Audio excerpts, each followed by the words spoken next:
Seigneur, je te prie vraiment de mettre un collier sur nos yeux pour qu'on puisse voir non pas humainement ce qui se passe, mais qu'on puisse voir avec foi ce qui se passe et voir cette victoire qui est pour nous. Et je te prie vraiment de mettre ce collier pour nous tous. Et que pendant ce temps de partage de la parole, tu mettes ce collier pour nous tous dans nos situations. Et pour voir que oui, victory shall be mine. Merci Père, merci Jésus pour cette victoire remportée à la croix. Donne-nous les yeux de la foi, Seigneur, que nous marchions non par la vue, mais par la foi. Au nom de Jésus. Amen.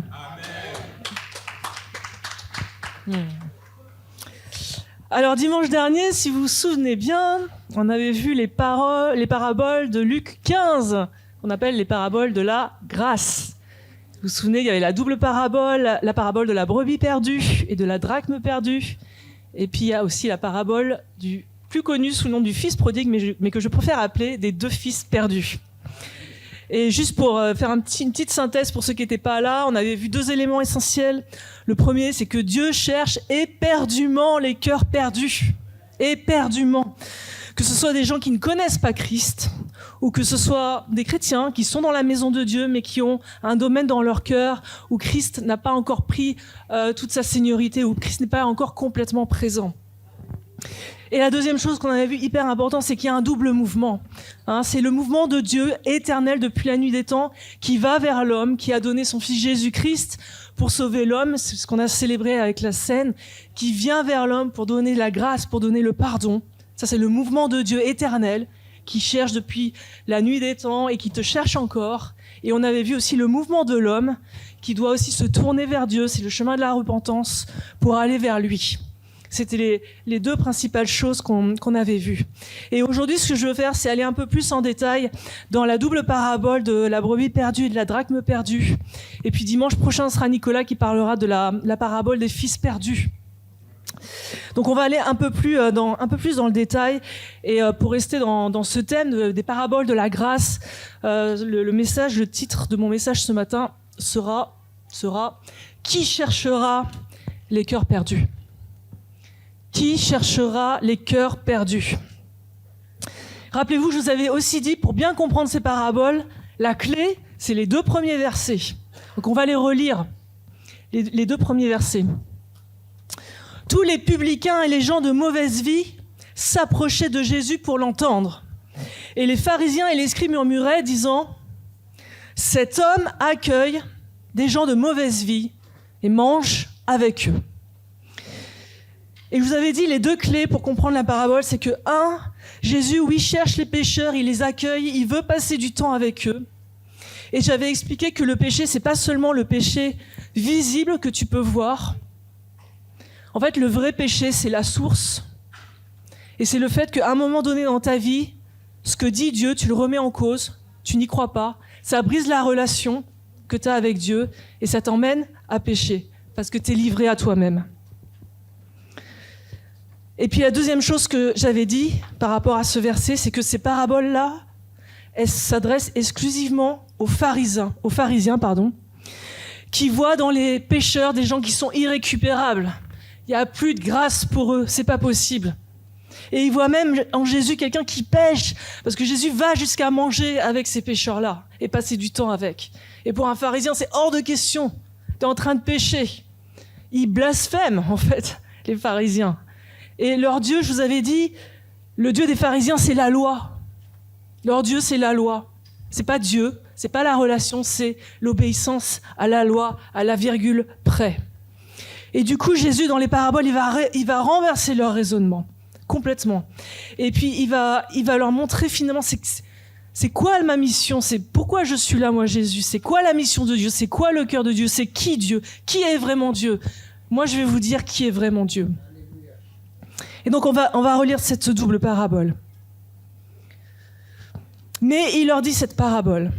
« Quel homme d'entre vous, s'il a 100 brebis et qu'il en perde une, ne laisse les 99 autres dans le désert pour aller après celle qui est perdue jusqu'à ce qu'il la retrouve. Lorsqu'il l'a retrouvée, Il la met avec joie sur ses épaules. Et de retour à la maison, il appelle ses amis et ses voisins et leur dit « Réjouissez-vous avec moi, car j'ai retrouvé ma brebis qui était perdue. » De même, je vous le dis, il y aura plus de joie dans le ciel pour un seul pécheur qui se repent que pour 99 justes qui n'ont pas besoin de repentance. Ou, c'est pour ça que je dis que c'est une double parabole, ou quelle femme, si elle a 10 drachmes et qu'elle en perde une, n'allume une lampe, ne balaie la maison et ne cherche avec soin jusqu'à ce qu'elle la retrouve.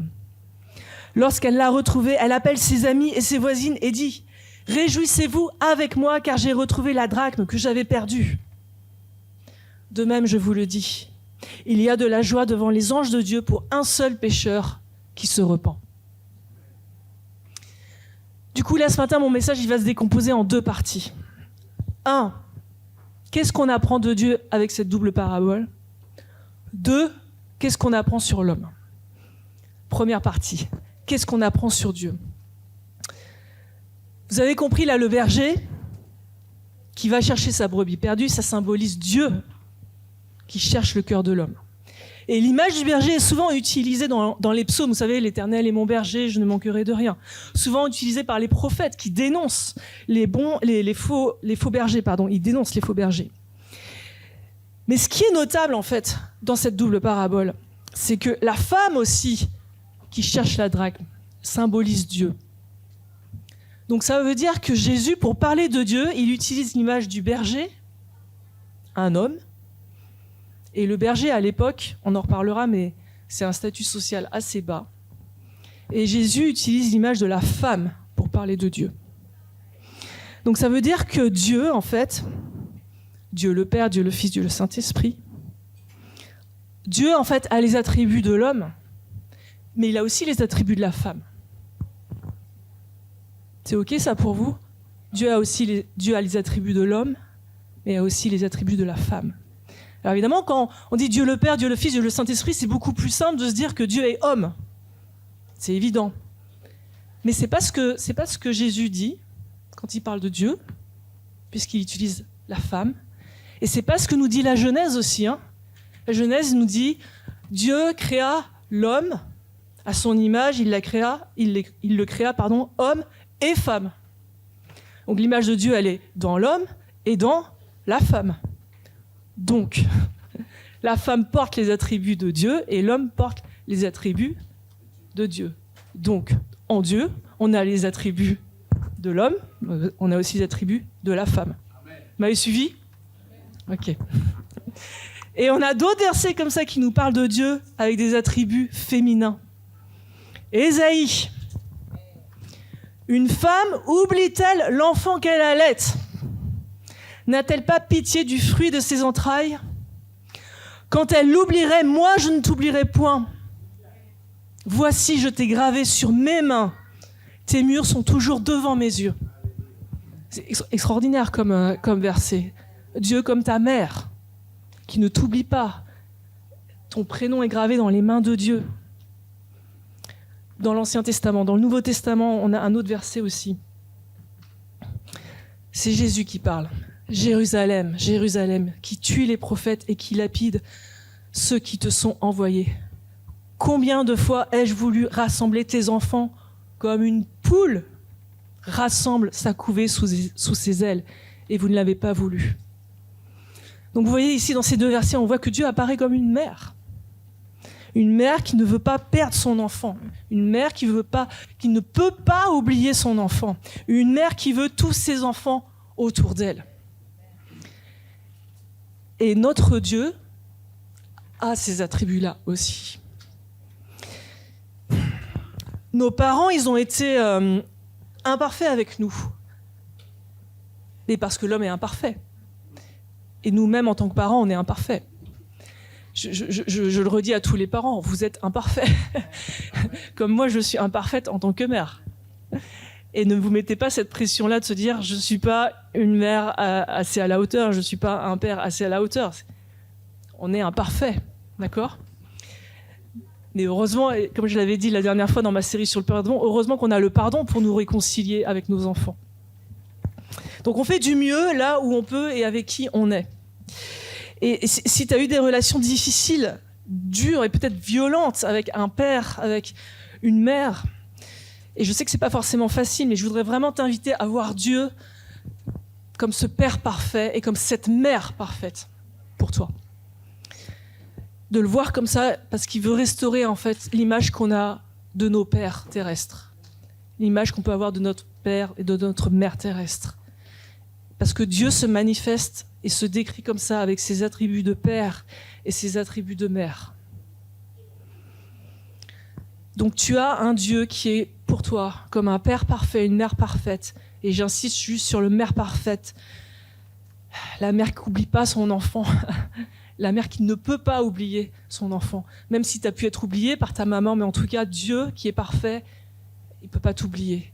Et ton prénom est gravé dans ses mains. Ouais, pour Dieu, merci. L'Éternel est mon berger, je ne manquerai de rien. Hein, l'image du berger. Et Jésus dit, je suis le bon berger. Il le dit. C'est le berger par excellence. Et qu'est-ce qu'il dit Jésus ? Mes brebis entendent ma voix. Donc Jésus est le berger. Mes brebis entendent ma voix, je les connais et elles me suivent. Je leur donne la vie éternelle et elles ne périront jamais. Et personne ne les ravira de ma main. Personne. Personne, quand tu es en Christ, tu ne peux pas être perdu, tu es dans la main de Jésus. Mon Père qui me les a donnés est plus grand que tous et personne, et j'insiste, et personne ne peut les ravir de la main de mon Père. Quand tu es en Christ, tu ne peux pas être perdu. Impossible. Rien ni personne ne peut te ravir de la main de Christ. Donc ça, c'était la première chose qu'on apprend sur Dieu. Dieu comme un père, Dieu comme une mère pour toi, qui ne peut pas t'oublier. Je vous l'avais dit la dernière fois, un papa et une maman, il veut toujours avoir un œil sur son fils et sur sa fille, il veut pas le perdre de vue. Deuxième chose qu'on apprend aussi sur Dieu, c'est que Dieu veut rassembler tous ses enfants. Tous. Le troupeau, pas du tout. Le troupeau doit être au complet, sans brebis. Les drachmes doivent être au complet, 10 drachmes. Dans la Bible, le chiffre 10, ça symbolise la complétude divine. Pensez aux 10 commandements, la complétude de la loi de Dieu. Pensez aux 10 plaies d'Égypte, le jugement total de Dieu sur l'Égypte. Pensez à la parabole des 10 vierges, l'ensemble des croyants qui doivent être vigilants pour le retour de Christ. Donc le chiffre 10, ça symbolise ça. Et donc, Dieu, dans son cœur, il désire que tous ceux qui sont appelés à être sauvés soient sauvés. Et avant de revenir, Dieu attend patiemment que tout le troupeau soit au complet et que toutes les drachmes soient au complet et que tous ceux qui entendront l'appel et que Dieu sait d'avance qu'ils vont dire oui, Dieu attend ça. Et c'est pour ça que Pierre nous le dit. Le Seigneur ne tarde pas dans l'accomplissement de la promesse, comme quelques-uns le croient, mais il use de patience envers vous, ne voulant pas qu'aucun périsse, mais voulant que tous arrivent à la repentance. Et on revient à la repentance. Okay. Donc parfois, on a envie de dire, Jésus, quand est-ce que tu reviens ? Hâte-toi. Ok. Et c'est juste. Et il nous est demandé de prier pour hâter le retour de Christ. Et si Dieu ne revient pas encore, c'est que le troupeau n'est pas encore au complet. Que les drachmes ne sont pas encore au complet. Et ça, c'est le cœur de Dieu qui attend patiemment.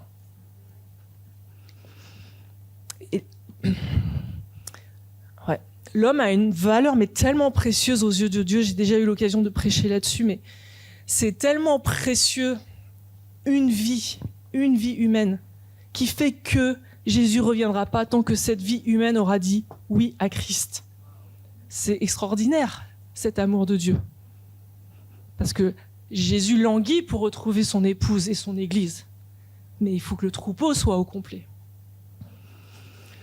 Vous connaissez ce verset dans Zacharie qui nous dit « Celui qui touche à vous, c'est comme s'il touchait à la prunelle de mon œil. » Chacun d'entre vous là, qui croyez en Christ, vous êtes comme la prunelle de l'œil de Dieu. Vous êtes comme la prunelle de l'œil de Dieu. C'est extraordinaire. Donc, deuxième chose qu'on apprend sur Dieu, c'est ça. C'est il veut que l'ensemble des âmes qui soient sauvées au complet. Chiffre 10, qui symbolise la complétude de Dieu. Alors, j'ai une question, j'aime bien les questions pour vous. Elle n'est pas terre à terre, mais pour l'instant, elle va vous paraître terre à terre. Qui aime le chocolat ici? Ouais? Mais vraiment, hein? Ok, donc les personnes qui aiment vraiment le chocolat, venez là s'il vous plaît. Ceux qui aiment vraiment le chocolat, il m'en faudrait aller 5, voire 6. Ok, 1, 2, 3, 4, 5. Super. Ok. Ok, c'est bon. Ok. 1, 2, 3, 4, 5. Super. Alors, on va faire un petit jeu. Écoutez bien les règles. Ok. J'ai caché du chocolat. Ouais.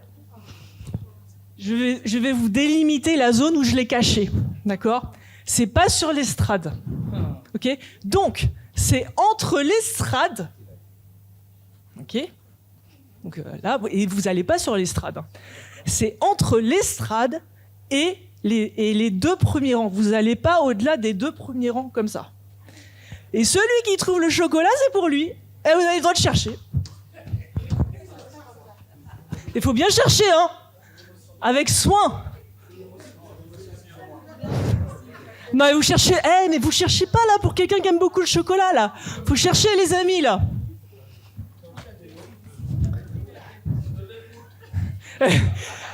Mais faut chercher, là.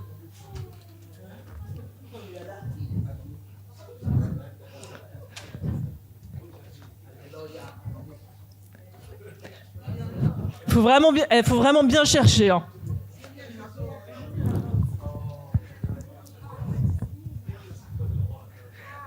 Faut s'arrêter au 2e rang. Et c'est pas sur l'estrade.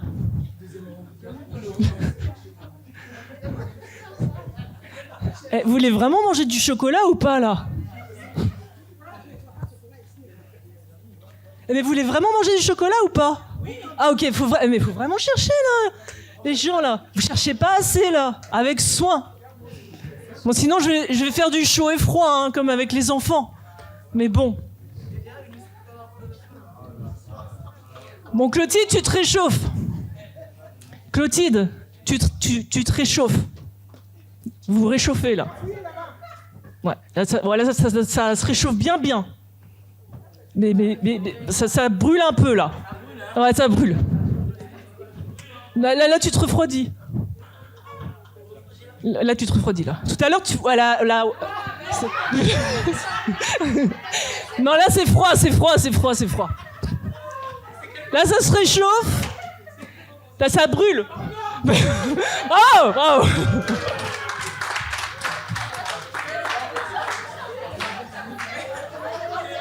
Bravo.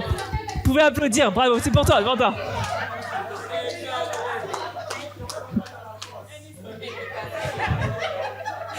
Fallait mieux chercher.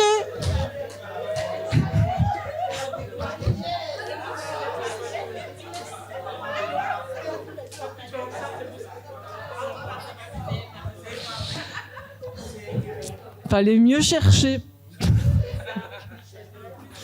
Ok, c'est juste pour vous montrer.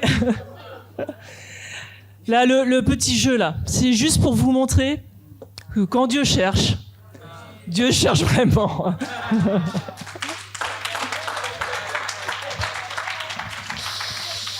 Quand le berger cherche, il cherche jusqu'à laisser ses 99 brebis, il laisse tout en plan et il va trouver. Il va chercher. Quand Jésus cherche, il va même dans des endroits sales, un peu comme la femme qui balaie. Même quand c'est sale, il y va.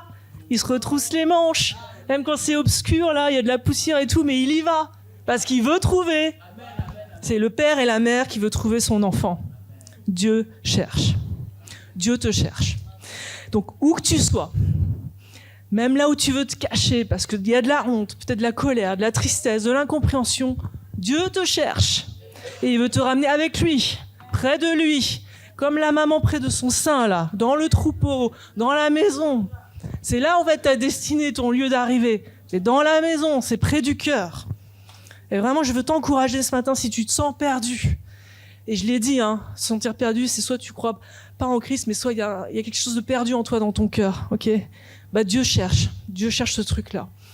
Et il va trouver. Il va forcément trouver. Parce que Dieu, il voit, il sait.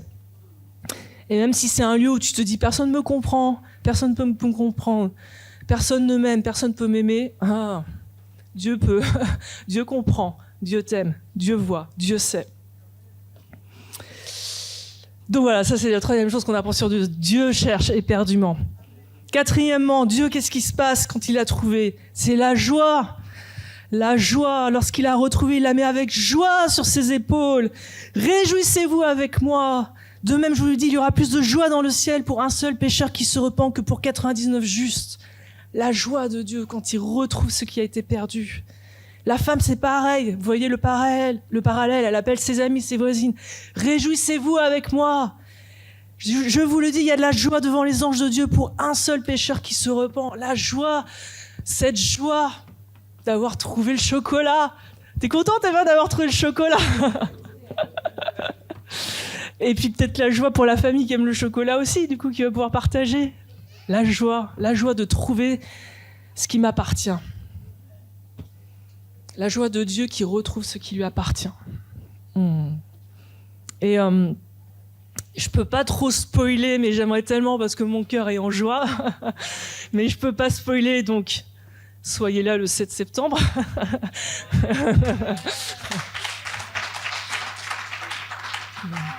Mais la joie de voir, je vais dire moi ce que j'ai vu, comme ça je vais pas spoiler, mais la joie de voir la vie, mais vraiment, de pouvoir la toucher, que ça devienne palpable. Vous voyez, la joie de voir dans ma fille, pour ceux qui, de voir cette vie là qui reprend. Waouh, la joie que ça fait, la joie de l'exaucement des prières depuis plusieurs années, la joie de l'exaucement des prières de l'Église. Et je lui ai demandé la permission parce que je me serais pas permise d'en parler, donc elle m'a dit oui. Et quand je lui ai dit, mais est-ce que tu penses que par rapport à mon thème, je peux vraiment dire que t'étais perdu et t'as été retrouvé? Elle m'a dit, mais oui, c'est ça. J'ai été perdu et j'ai été retrouvé.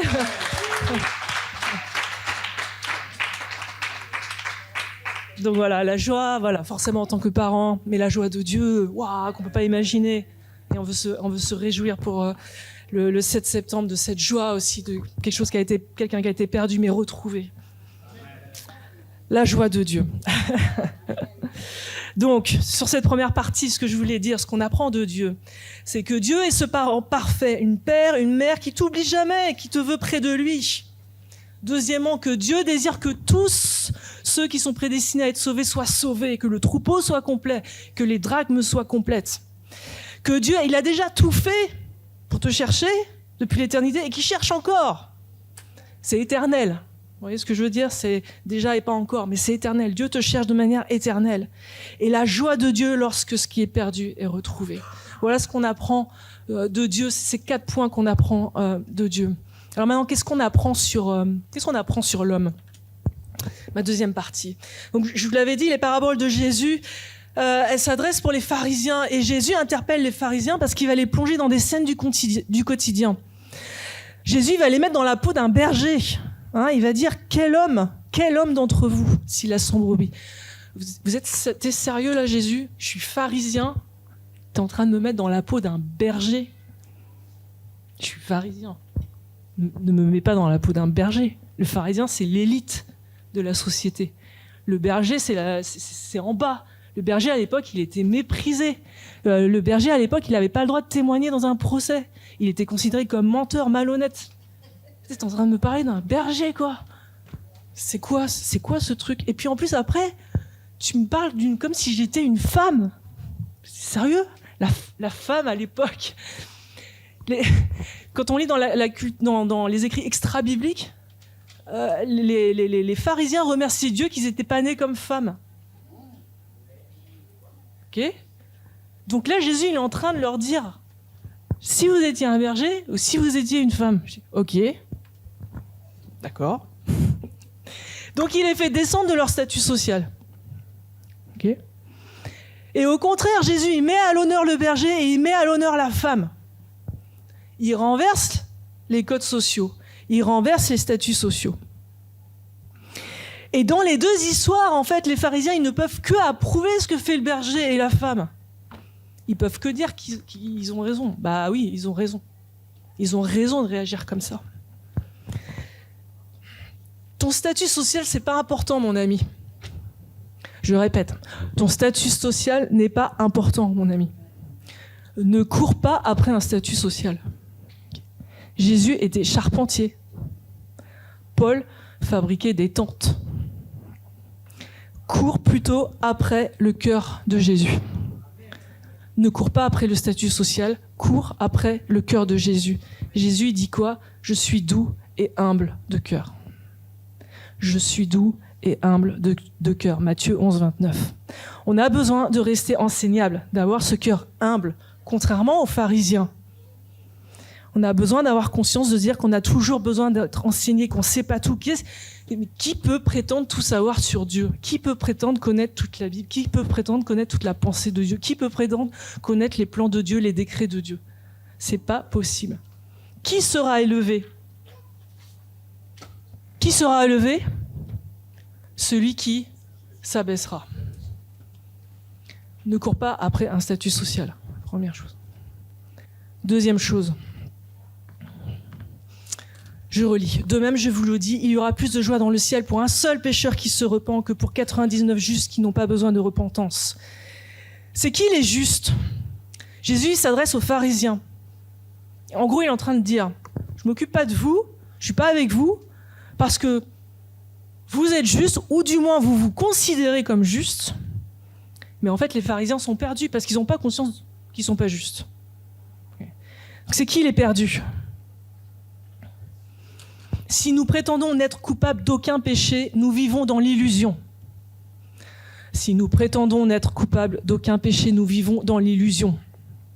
D'où l'intérêt de prendre la scène avec ce que nous a dit Pasteur Georges. Et la vérité n'habite pas en nous. Si nous prétendons ne pas être pécheurs, nous faisons de Dieu un menteur et sa parole n'est pas en nous. L'homme est pécheur. L'homme est pécheur. Et qui est juste ? Et qui peut être juste ? Cependant, nous avons compris que l'on est déclaré juste devant Dieu, non parce que l'on accomplit les œuvres que commande la loi, confèrent les pharisiens, ok ? Mais uniquement par la foi en Jésus-Christ, confère la repentance. Ok ? Donc l'homme est un pécheur, c'est un fait, mais s'il met sa foi en Christ, il est déclaré juste devant la loi de Dieu, et c'est un fait. Okay. Et enfin, le dernier point. La brebis qui est perdue, elle est peut-être malade, elle est peut-être blessée, elle a peut-être fait une chute dans un ravin, elle est peut-être en proie à une bête sauvage, à un lion, un ours, elle est peut-être apeurée. Vous voyez le parallèle que je veux faire dans nos vies. On peut chuter, on peut se faire attaquer par l'ennemi, on peut avoir peur, on peut avoir une maladie physique, psychologique, on peut être blessé par quelqu'un. La drachme perdue, elle est peut-être perdue dans un coin, un tout petit recoin là, qui est sale, ça passe limite inaperçu. Peut-être c'est même une drachme qui est limite, on ne sait pas où elle est, c'est limite transparent, invisible. Et Jésus, qu'est-ce qu'il dit aux pharisiens ? Il est en train de leur dire, mais vous qui devez guider le peuple, vous devriez guider le peuple vers Dieu. Mais vous êtes des faux bergers. Vous n'allez pas chercher les collecteurs de taxes. Vous n'allez pas chercher les gens de mauvaise vie, les perdus.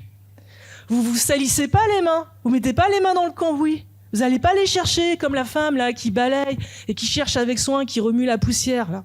Vous restez dans votre rang. Vous restez dans votre statut social, dans votre orgueil, dans vos intérêts personnels, dans votre vie, dans votre ego. Est-ce que ça parle à quelqu'un, ce que je suis en train de dire ? Okay. C'est un appel à se repentir pour les pharisiens, pour plus agir selon la loi, mais selon la grâce, afin de devenir des vrais bergers qui vont chercher ceux qui sont perdus. Aujourd'hui là, pour nous là, parce qu'on peut être ces pharisiens. Ok. Qui ira chercher la brebis perdue ? Celle qui souffre seule dans son coin.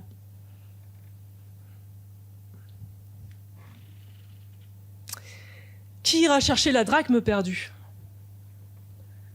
Celle qui a le sentiment d'être invisible, transparente, sans aucun intérêt, qui ne se sent pas aimée. Nous sommes aujourd'hui appelés à être le berger qui va chercher la brebis perdue, la femme qui doit chercher la drachme perdue. On doit aller chercher les cœurs perdus. C'est pas nous qui sauvons, c'est Christ qui sauvons. Mais ta part à faire, c'est d'aller chercher les perdus. On peut aller chercher du chocolat, et c'est très bien, mais il faut aussi aller chercher les brebis perdues. Donc je repose la compassion. Qui aura compassion pour les cœurs perdus ? Ou qui a compassion pour les cœurs perdus ? Les cœurs qui souffrent, les cœurs brisés. Qui portera l'amour de Christ ? Qui donnera sa vie pour ses amis ? Qui viendra chercher ? Qui aimera encore ? Qui pardonnera encore et encore, comme on l'a prêché 7 fois et 77 fois ? Qui fera encore ça ? Qui relèvera les manches pour aller chercher ceux qui sont perdus et qui souffrent ? Qui persévérera jusqu'à ce que ? Le berger, il a cherché jusqu'à ce qu'il trouve la brebis. La femme, elle a cherché jusqu'à ce qu'elle trouve la drachme. Qui aujourd'hui persévérera jusqu'à ce qu'il trouve le cœur perdu ? Qui fera ça ? Je connais un couple chrétien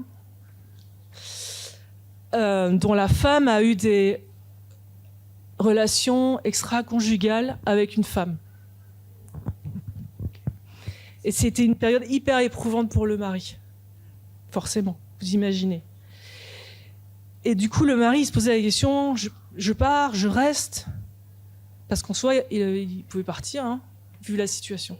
Je pars, je reste. Puis à un moment donné, il y avait même la pensée de mourir qui est venue. Mais son épouse, c'était complexe ce qu'elle vivait. Et à sa manière, elle luttait par rapport à ça. Et son mari a persévéré parce qu'il avait la foi que la restauration était possible. Il a pardonné plusieurs fois jusqu'à ce que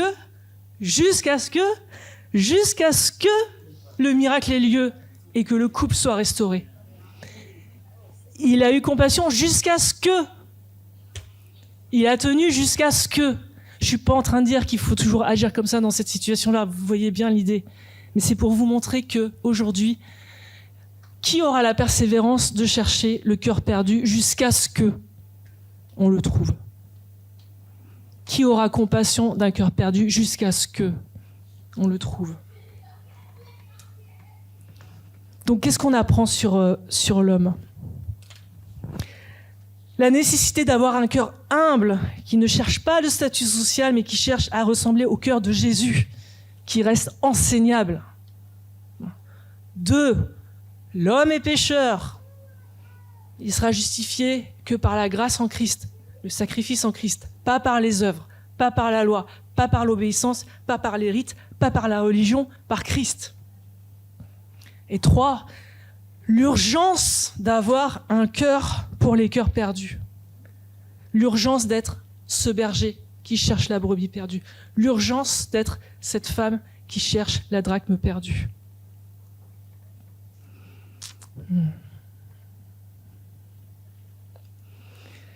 Donc je vais conclure. En fait, je voudrais rappeler ce matin ce que j'avais dit le dimanche dernier, mais je veux quand même le rappeler ce matin, parce que c'est important. Si tu es perdu, si tu te sens perdu, quelle que soit la raison, j'insiste, quelle que soit la raison, sache que Dieu te cherche et qu'il veut te retrouver et te ramener auprès de lui, auprès de son cœur. C'est une certitude. La deuxième chose que je voudrais, pour conclure, c'est, et j'appelle Église, Christ en action, tu es appelé à avoir un cœur pour les cœurs perdus. Tu es appelé pour avoir un cœur pour les cœurs perdus. Qui aura encore compassion ? Qui cherchera jusqu'à ce que ? Qui se lèvera et se retroussera les manches pour aller chercher celui qui est perdu ? Qui sera ce berger qui laisse tout en plan pour chercher la brebis perdue, Qui sera cette femme qui acceptera de se salir les mains pour chercher la drachme perdue? Si cet appel fait écho en toi ce matin-là, je t'invite à te positionner. Décide-toi, mets-toi en marche. Et je t'invite, prends un peu de temps et demande au Saint-Esprit qui est perdu autour de moi. Que ce soit quelqu'un qui ne croit pas en Christ, que ce soit quelqu'un qui est en Christ et qui a des difficultés. Qui est perdu autour de moi? Qui pleure seul autour de moi? Qui souffre seul auprès de moi, autour de moi? Vers qui tu m'envoies chercher la brebis perdue, la drachme perdue? Écoute, prends le temps d'écouter, note, engage-toi à prier pour chercher jusqu'à ce que, positionne-toi, engage-toi.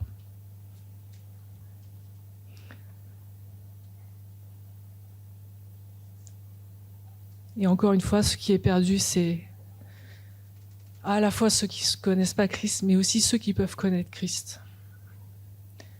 Donc il est temps de chercher jusqu'à ce que...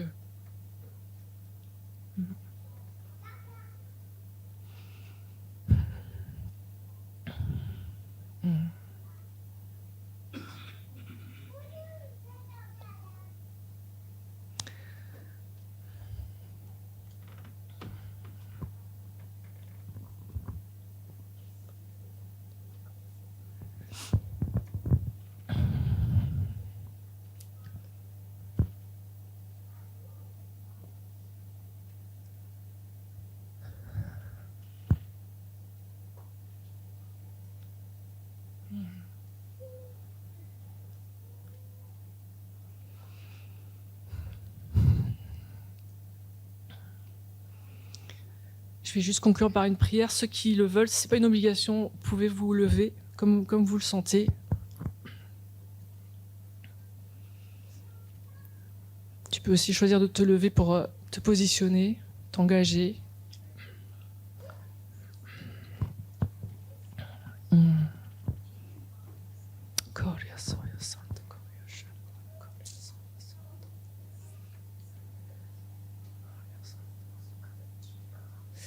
Merci Seigneur parce que tu as montré les brebis perdues et les drachmes perdues autour de nous.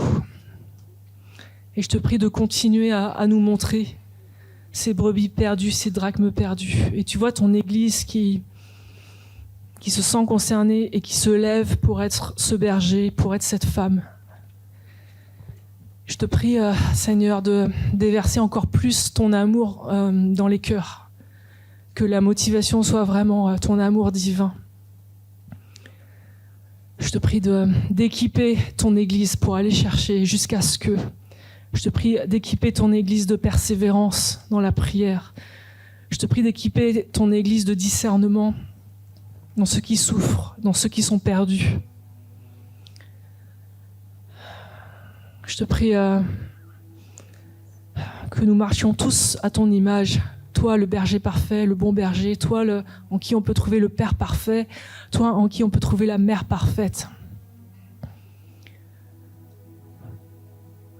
Seigneur, vraiment Seigneur, que nous, et je le dis même pour moi-même là, mais vraiment que nous ne passions pas à côté de brebis perdues, comme si on passait notre chemin avec indifférence sans avoir vu.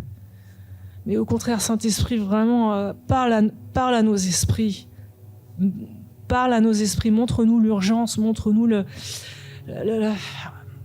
l'urgence, l'urgence de trouver les brebis perdues, les cœurs perdus.